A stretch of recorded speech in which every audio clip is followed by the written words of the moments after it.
ராஜஸ்தான் தலைநகர் ஜெய்ப்பூரில் உள்ள சவாய் மான்சிங் மருத்துவமனையில் ஏற்பட்ட தீ விபத்தில் சிக்கி 6 நோயாளிகள் உயிரிழந்தனர்.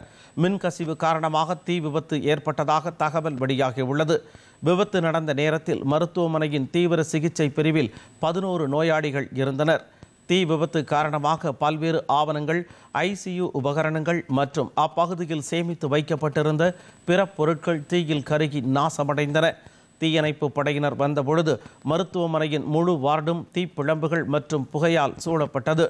நீண்ட நேர போராட்டத்திற்கு பின்னர் தீயணைப்பு படையினர் தீயை அணைத்தனர். உயிரிழந்தவர்களில் 5 பேரின் உடல்கள் அடையாளம் காணப்பட்டுள்ளதாக அதிகாரிகள் தெரிவித்துள்ளனர். இதனிடையே தீ விபத்தில் உயிரிழந்தவர்களுக்கு பிரதமர் நரேந்திர மோடி இரங்கல் தெரிவித்துள்ளார்.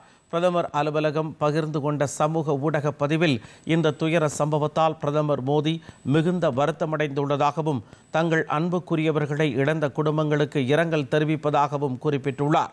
இச்சம்பவத்தில் காயமடைந்தவர்கள் விரைவில் குணமடைய வேண்டும் என்றும் பிரதமர் நரேந்திர மோடி வாழ்த்து தெரிவித்துள்ளார்.